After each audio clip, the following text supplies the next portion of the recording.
Leave Tank alone. Leave him alone.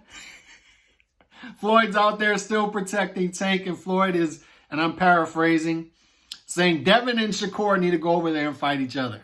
Just worry about each other and leave Tank alone. Tank's got his own belt, his own business. And look, this is what I've been saying for a while.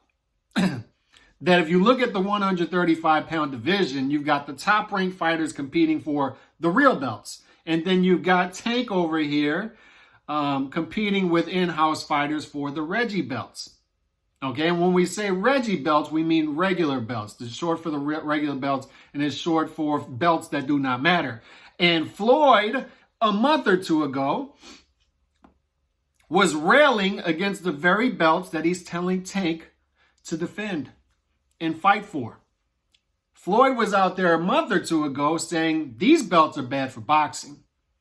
The sanctioning bodies need to do a better job of getting rid of all of these belts that don't matter and charging sanctioning fees for these belts that don't matter. And yet his prized fighter is over here fighting for the Reggie belt and defending the Reggie belt and paying sanctioning fees for the Reggie belt.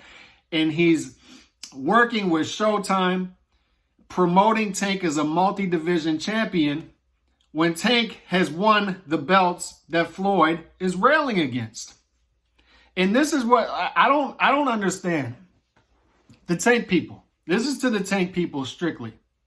The people who are the Tank super fans, carrying the water for him, fighting mythical battles and fights for Tank online.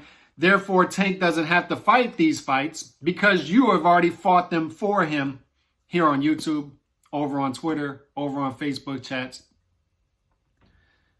What else do you need to see? Like, at what point do we say, okay, this guy is a decade into his career in February 2023, and he's got one top 5 win in his whole career? What else do we need to see? Like, at what point do you demand that Mayweather Promotions take off the training wheels for this guy? At what point do you demand a tough B-side for this guy to fight? At what point do you demand that Tank goes over across the street and fights a top fighter? Because these other guys want to fight Tank. Nobody is avoiding Tank. And this is why Mayweather's out here saying this. Stay over there and fight your fights and leave my guy alone. Because these guys want to fight Tank. Look, if a guy is avoided, you're going to know he's avoided. Boots Ennis is avoided. Guys don't want to cross the street to fight him. Guys don't want to cross the street and fight Terrence Crawford. Guys are ready and willing to cross the street and fight Tank. They're hiding something. They know they can't step this guy up to fight top-level opposition. There's a reason. There's something going on behind the scenes. I've been saying this. And it's the reason you're not going to get this guy moving up. This is more than just keeping the money in-house. When we're a decade in, this is more than just keeping the money in-house. Take the training wheels off. And the Tank fans, the Tank super fans are not demanding that you take the training wheels off because they're not real boxing fans, for one. They just want to see Tank win. They just want to see Tank put up good numbers because they act like the money going into Tank's wallet is going into their wallet. And as long as this train keeps going, it works for them. But once again, if Floyd is so against these Reggie belts, tell Tank to vacate the Reggie belt. That way he doesn't have to pay the sanctioning fees. But they're not going to do that because they can't promote him as a 3-division champ.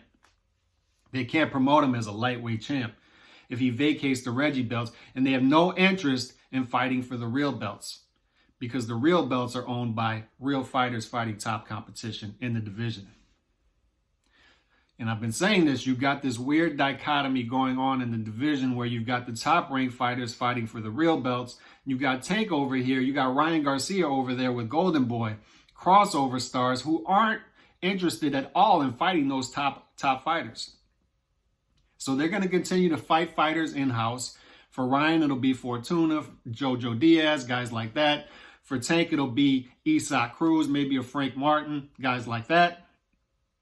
And they'll continue to do this as long as they can get away with it until they eventually fight each other in a super fight. And that will be a super fight because both guys are crossover stars.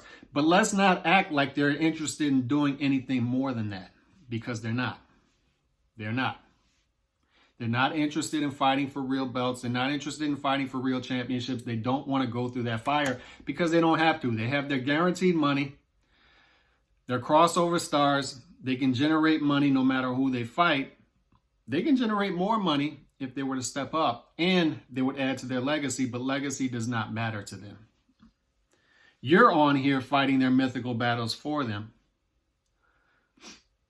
So why should they have to go in the ring and do it for themselves? You're carrying the water for them.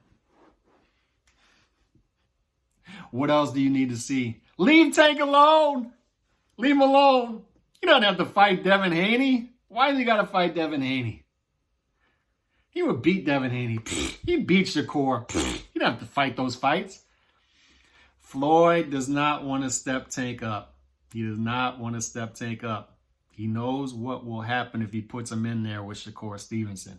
He knows what would happen.